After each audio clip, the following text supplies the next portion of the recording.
Hey there, everybody. I'm CCP Dolan here with Apathetic Brent in the commentary booth, bringing you Scum in red versus Test Alliance Please Ignore in blue. We've got some really interesting setups here. Why don't you tell us a little bit about them, Apathetic Brent? Okay, SCUM has brought a Fleet Typhoon, 2 Typhoons, a Guardian, an Arbitrator, an Enyo, 3 Wolves, 2 more Enyos, and a Stiletto. And then Test Alliance Please Ignore has brought a bunch of Slipners, a Vargur, some Scimitar support, and then a bunch of Merlins and Molluses. A lot of damp power here from this Test Alliance team.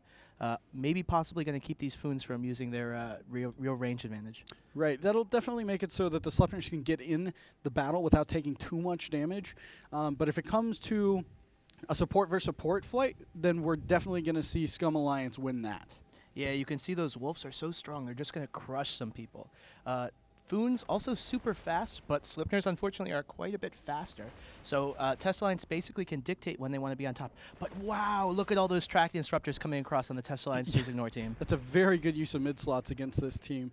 Predictably, the bulk, the primary of both teams have gone in. They're brawling each other down. One Sleipnir is already off the field. Wow, look at all those damage from the Foons. Foons nailing them, and not much return damage. The Scum team is an armor-tanked team, so we see here now the first Wolf is the primary.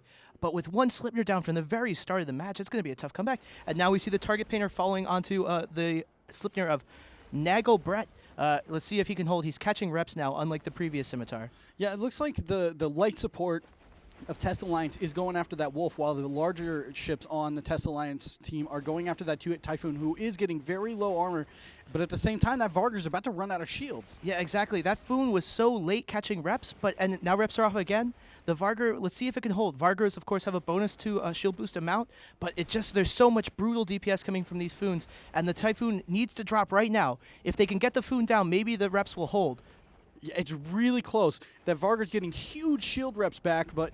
And there it goes. The Typhoon goes down. This Vargur might be able to survive through this, but at the same time, we do have support ships for Scum going down. And are these torpedo Typhoons? I am not sure. Let me take a look real quick. Because the amount of damage, so we have the Vargur goes down. Nagelbrett's Vargur drops under the sustained fire of the Foon and the Fleet Foon. And I don't know if they're just going to have enough reps to break the Guardian. We still have 2 Slipners left on the field as well as the Scimitar.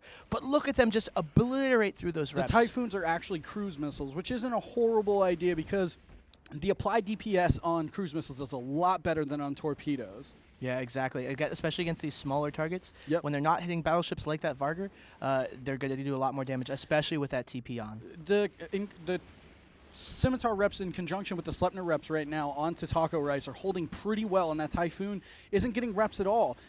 Which is really weird because the Guardian isn't even being damped. He just got tackled, so maybe he's just out of his range by itself. But this is actually a pretty close match right now. Yeah, we see just what we told before happen. We're seeing the support for some start clearing up the Test Alliance Please Ignore support. Only 2 Molluses and a Heron left in there. Yeah, so they're losing damps pretty rapidly. They don't have a lot of DPS in the form of frigates left, but that Sleipnir's still tanking. Yep, but we also see reps finally being applied to Boro Boy, and he looks like he's holding as well. But look he's just bouncing in and out of shield. It's just brutal amount of damage coming in on Taco Rice. He is. Oh, there's a huge amount of armor bleed right there. He's going to go down really soon. The pure damage from the Scum team here is absolutely insane. Not only did the Foon and the Fleet Foon have a ton of damage based on there, but the tracking disrupting from the Arbitrator and just the pure damage from Wolves and Enyos is absolutely out of control. Yeah, Boro Boy is pretty much stable at this point. The most of the support fleet for Scum is still alive. I think that this is pretty much over for Test Alliance. Yeah, as Taco Rice drops, that's going to spell the end of it for Test Alliance. We haven't seen as many Slipnir teams this tournament. No, and it makes me sad. They are a little more, to use them properly, sometimes it takes more finesse. So it's not the easiest setup in the world to run. And Typhoons isn't really that difficult. You pretty much just shoot the targets and you're good to go. Yeah, that pure damage protection from Typhoons. That's one of the things. If you're not a really top-tier team, maybe start falling back onto sort of the long-range missile ships. You have a lot of ways to... It's much easier to apply your DPS. You're not making mistakes about transversal and things like that. Well, they were really lucky. I mean, the Scum team is actually pretty light on damps this time around, but they're super heavy on tracking disruptors. So they took a gamble there, and it really worked out in their favor. And super heavy on everyone's favorite stat, damage. Yes, absolutely. I can't even express to you how scary 3 Enyos and 3 Wolves are.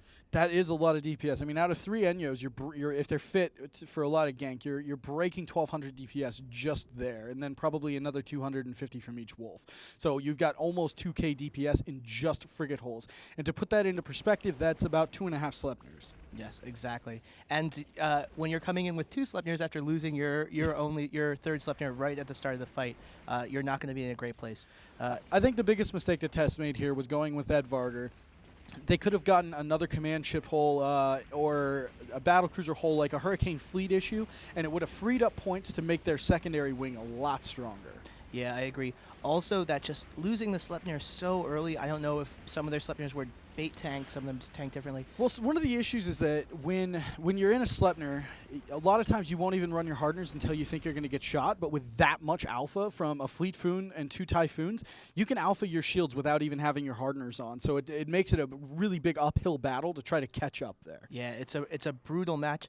SCUM, losing their flagship on day 1 in their very first match, have actually been fighting their way through the losers bracket. Yeah. They've lasted longer, I believe, in the losers bracket than any other of the teams knocked out in the first round. Yeah, they're acquitting themselves quite well. So now all we have left is the Maulus of Dukrat, who's just burning around the arena. Hopefully, he seems like a pretty good guy when I've dealt with him in the past, so maybe he'll just boundary violate.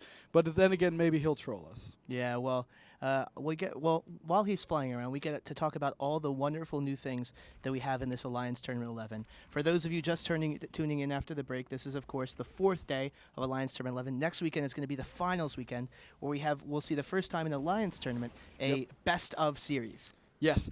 So I believe next weekend we're going to start, depending on time, we're going to start going into best of 3s. So basically the first team to win 2 matches is going to take the series. And what this allows you to do is sometimes there's a rock, paper, scissors effect. Like Comp A beats Comp C, and Comp B beats Comp A, and C beats B. But what a best of 3 series does is it comes down to who's the better theory crafter, and it showcases piloting skill a little more. Yeah, and the ability with the new banning mechanic also premiering for the first time in an Alliance tournament to really throw some mind games in there. Yep. Ban out something to make the setup that you're going to bring look like one thing, and then just bring maybe some variation of the ships that you banned. Yeah, and there's great metagaming there because you can ban what you don't want to see, what your setup's weak against, or you can ban something to try to bait them into bringing something.